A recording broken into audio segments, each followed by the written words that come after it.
situation then. I'm going to call the meeting to order and ask Mr. Coley to please call the roll. Commissioner Anderson? Here.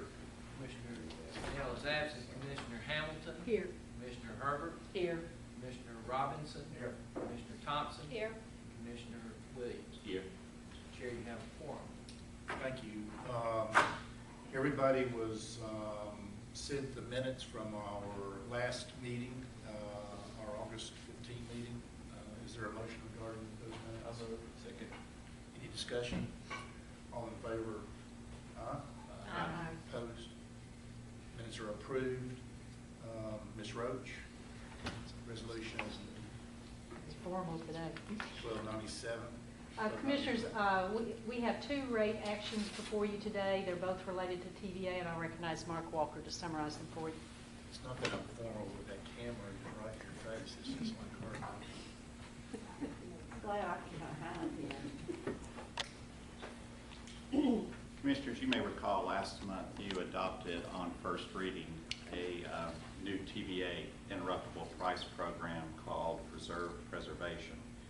And today, before you consider it on second reading, I just want to provide a high-level overview for you. It is an interruptible price product, and like those products, the way TVA has designed this is to provide a financial incentive in the form of demand and energy credits to large commercial and industrial electric customers so that they will curtail their load when called upon by TVA during time of system need.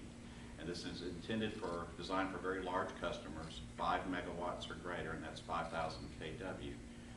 KUB currently has 11 customer accounts that would be eligible for this program.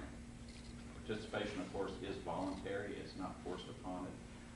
But TVA has really designed this interruptible program to replace all the existing interruptible products, which are in the process of being phased out and will go away in the next couple of years. So by 2016, 2017, this would be the sole product. And as a result, they put some enhancements in it. They made it a higher demand credit and also introduced an energy credit associated with interruptible load as well. KUB has 3 customers that have expressed an interest in the program of the 11 accounts that are eligible for it. And we think maybe 1 or 2 will actually go forward and do the program. So there is an interest for it, and that's why we brought it before the board. Just another detail, obviously curtailments are a key part of this since it's an interruptible product. There are 2 types of curtailments under the program. One is called reliability or emergency reasons, and that would be more a situation of a system crisis. A few years ago, TVA actually had a fire at a generation plant and had to curtail for that reason. That's the kind that would fit into that category. It would be very rare, and the curtailment would be more localized geographically. The more common type of curtailment, which will occur for customers that participate, is called an economic call or an economic curtailment, and that's your more traditional type. It would occur during a period of high customer demand when TVA, in order to avoid the high cost associated with peak generation or having to purchase power off system at high market prices, instead of doing that, they will ask customers to curtail.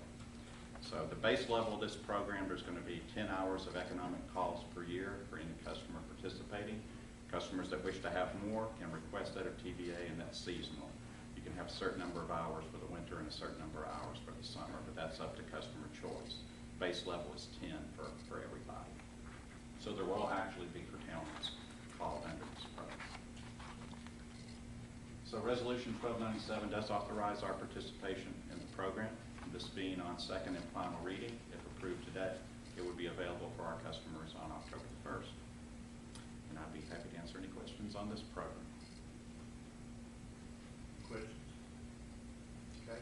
You going to present on 1298? I can do that and then vote whatever's the best way to. We're going to vote separately. But, Okay. all right, you want to? You can go ahead and present the other one too. Why don't you go ahead and do that, and we'll Okay. vote on them separately. Resolution 1298 has to do with a new TVA credit program that the TVA board adopted just a few weeks ago on August 22nd. And it is a credit program for large manufacturing customers, really designed to attract new load to the Valley service area, or for those customers that are already here to encourage them to expand or to remain in the Valley service area. So it's dealing with attraction, expansion, and retention of these large manufacturing customers. It is a credit which will be funded by TVA, not the distributor. And the actual value, it's going to be applied to energy usage, or KWH. It would be 0.2 cents per KWH would be applied. To qualify for the program from a customer perspective, you must be a manufacturer as determined by your SIC code or NAICS code. But you must fall into the designation of manufacturer. You must have a monthly contract demand greater than 1,000 kW or 1 megawatt. And you must also agree when you sign the participation agreement that you will not give service termination notice anytime within the next 2 years. This is really set up to be a 2-year program because TVA is looking at doing another rate structure change in a couple of years, which these credit programs they have would just be rolled up into the new rates. So it's really set up to be 2 years. But if you give notice of termination to your local power company during that period of time, basically you forfeit any future credits and you have to pay back any credits that you received from the beginning. We currently have 17 customers that would be qualified for this credit program. And again, in order to receive it, you can see the eligibility requirements, but any month, your actual bill demand must be greater than the 1 megawatt. Hypothetically, you could have a contract demand of, say, 1,100 kW, but an actual usage for 1 month might be 800. For that type of scenario, you wouldn't get the credit for that month. Your billed energy must be greater than 1 megawatt to get the credit. And just to quantify it for you, of our 17 customers, it does have value for them. 6 of the 17, it would be an annual reduction in their power bill of $50,000 or greater, and 3 of those customers, $100,000 or greater, and for one in particular, $500,000 or over $500,000 in savings. So there will be an interest for this, and we obviously want to make it available to our customers.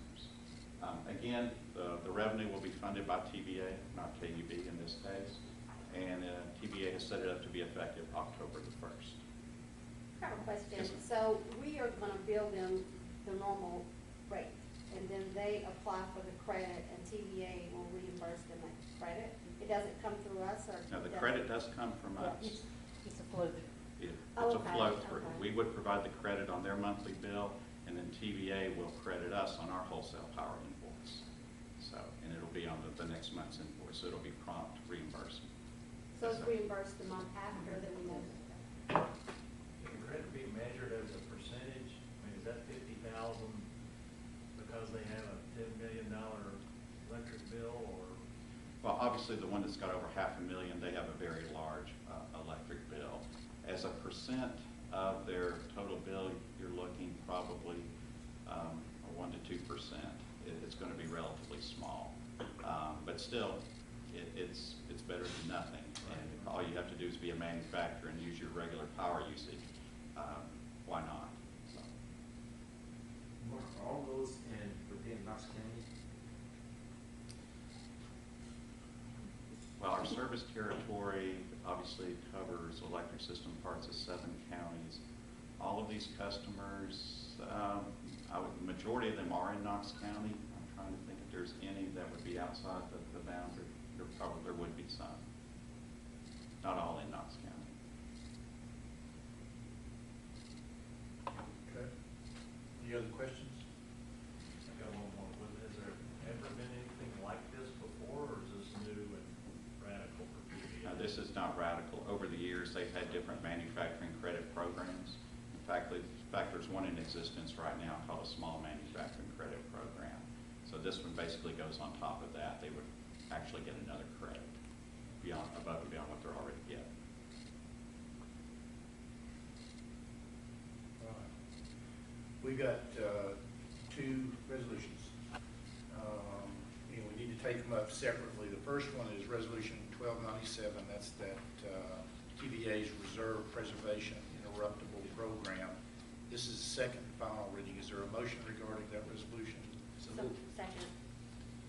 Mr. Coley. Well, let me ask, any discussion? All right, Mr. Coley. Wait, anybody in the audience want to talk about it? Okay, Mr. Coley now. My big moment. Commissioner Anderson. Aye. Commissioner Hamilton. Aye. Commissioner Herbert. Aye. Commissioner Robinson. Aye. Commissioner Thompson. Aye. Commissioner Williams. Aye. Resolution 1297 has passed on second reading. Okay, now Resolution 1298 is the second one. This is first and final reading, only one reading on this, TVA's Valley Commitment Program. And is there a motion regarding this So one? moved. Second. Any discussion? Mr. Coley, is there any audience discussion? Mr. Coley? Commissioner Anderson, Aye. Commissioner Hamilton, Aye. Commissioner Herbert, Aye. Commissioner Robinson, Aye. Commissioner Thompson, Aye. Commissioner Williams. Aye. Resolution 1298 is passed. Okay, now time for the President's report. Commissioners, I'll remind you that when we went through the 5-year plan and when you adopted the budget in the spring, you authorized us to sell bonds in our gas and water divisions. Last week we did that, and Mark Walker will provide you the report of that sale.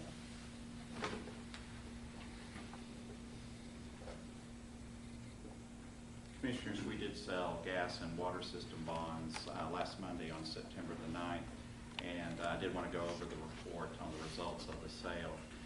You may recall that we had originally intended to sell these bonds later in the fall, but in May and June, interest rates started rising, and we wanted to, get to the market as soon as possible.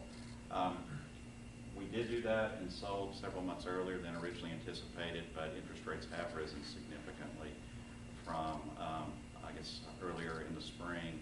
And you'll notice I'll do a comparison here in a moment of recent bond sales that we had in February and December of last year. And the rates we received on these, although we did get a large number of bids on the bonds, which is always good, the rates are quite a bit higher than what we received last winter. I do also want to point out that through this process, our high-quality credit ratings from both Standard & Poor's and Moody's for both systems bonds were reaffirmed. We had a good thorough assessment, in particular for Moody's this time, and they're pleased with our financial condition. So that's reflected in the ratings. On the gas revenue bonds, we did receive a total of 9 bids, and that may be the largest number that we've ever received for a single issue. The low-cost bid was from Raymond James and Associates, and the true interest cost was 4.276% or 4.28%. And to put that in perspective, we sold same level of maturity 20-year gas bonds last December for the gas system, and the low bid was 2.46%. So you see an increase of about 180 basis points or 1.8% since that period of time. So interest rates, as you well know, have been rising, and it's reflected here in this sale. The bonds will mature over a period of 20 years, going through 2035. The listing of the actual bids we received, you can see on the left the names of the firms, the investment firms that bid, and that Raymond James was low cost at 4.28. High was JP Morgan. The difference between the low and the high is about 35 basis points. Looking at the total debt profile for the gas division, including these new bonds, in total now we have $117 million in outstanding debt for the gas division. That translates to a debt ratio of 42%. The total interest cost on that is $48 million, and the weighted average interest rate on the bonds is 3.9%. And you can see how the debt service will extend out over through 2035, and the green bars are the principal and interest on the new issue, for your information. Over the next 10 years, we will pay out about $58 million in principal payments, so that's 49% in 10 years. Our debt management policy that the board has adopted requires no less than 30% principal to be paid in a 10-year period. So we're well in compliance with that for the gas division. For the water bonds, we also received 9 bids. The low-cost bid was the investment firm of Piper Jaffray. True interest cost on that 4.48%, about 20 basis points higher than the gas bonds. And the reason for that is that they will mature out 10 years further, go out to 2044. And again, the high credit ratings, AA+, AA2 on the water revenue bonds. The 9 bids. You can see again by investment firm, Piper Jaffray, top 4.48%. The spread between high and low here is about 25 basis points. And then the whole water debt profile, $128 million in outstanding bonds. That translates to a debt ratio of 46% for the water division, which is consistent with our long-term financial plan for the water system. $75 million in total interest costs. Principal paid over the next 10 years, 33%, and that's about $48 million. And weighted average interest rate, 4.11%. And you can see the profile of how it'll be paid out over the next 30 years. The same 30% requirement, water. Yes, that in is all correct. divisions, I guess. For all divisions, that's correct. And then closing out, looking at the issuance cost, you can see it listed by professional firm, including our financial advisor, bond counsel, what the rating agencies, what they charge us associated with the cost of the sale of bonds. We have contracts with our financial advisor and bond counsel, which establishes those fees. The rating agencies have their own scale, and that changes depending upon whether it's a refunding, a funding, current environment, et cetera, with the rating agencies. But in total, $233,000, that's less than 1/2 of 1% of the par value of the bonds, which is consistent with past transactions. So I'm glad we got them sold. We obviously needed to fund our capital budgets. Unfortunately, interest rates have been rising, and that will impact our financial plans, but we come back and start talking to you here in the fall and next spring as well, a higher cost of interest on debt. I'll be happy to answer any questions. Questions? Thanks, Mark. I do want to mention that the official statement, the final official statement for the bonds, I believe, is sitting with you, Chair Anderson. That does include all the terms and conditions for the sale of the bonds. It's 334 pages, I believe. We are required to make it available to the board and to the public at an open meeting. And feel free to look at it, and if you have any questions, let me know. If you'd like your own individual copy, we'll be happy to